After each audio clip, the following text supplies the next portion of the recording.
स्पर्श नहीं आता तो वो नेपकिन से पोंछता है, फिर आपका हाथ लगवाता है, लगाओ, ये आई लगा, आई ने फिर हाथ लगाया, फिर उसने देखा कि नहीं आया, फिर पोंछा, फिर फिंगरप्रिंट लिए, फिर आंखों में एक दूरबीन दी, सामने देखना, पूरी आंख खोल के रखना, सामने देखोगे तुम्हारा आधार कार्ड बन रहा है। पूरे आधार कार्ड में सबसे ज्यादा जरूरी होता है तुम्हारा फिंगरप्रिंट और तुम्हारा नेत्र।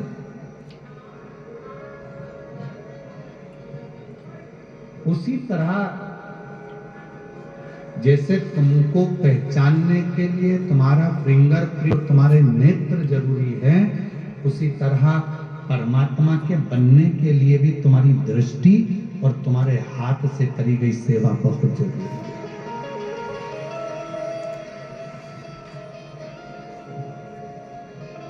तुम्हारी मेहनत,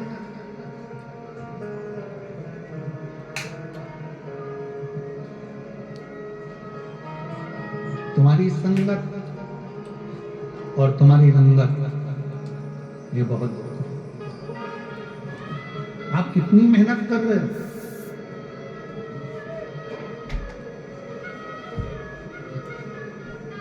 आपकी संगत कहाँ है, कहाँ बैठ रहे हो, कहाँ जा रहे हो।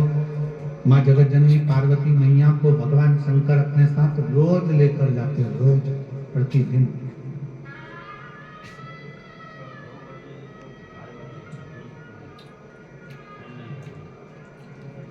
आपकी माता लक्ष्मी ने भी पूछा एक बार, माँ ब्रह्माणी ने ब्रह्मा जी से पूछा, इंद्राणी ने इंद्र से पूछा, माँ रुक्मणी ने भगवान कृष्ण से पूछा कि ये शंकर भगवान रोज अपनी अर्धांगिनी को नंदी पर बिठाते हैं, भ्रमण पर ले जाते हैं, घुमाने ले जाते हैं, फिर एकांत में बैठे रहते हैं, बैठकर क्या करते हैं।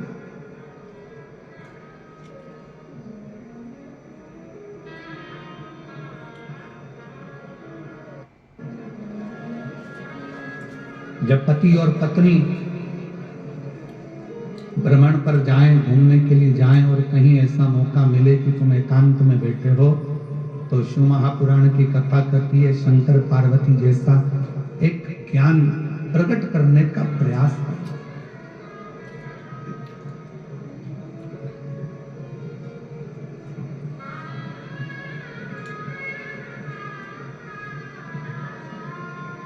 एक ज्ञान को प्रकट करने का प्रयास करें। पर जब पति पत्नी आज के जमाने में एकांत में रहते हैं तो इतना झगड़ा कर लेते हैं कि एक का मुंह खुला रहता है, दूसरी बात करने को तैयार नहीं होता।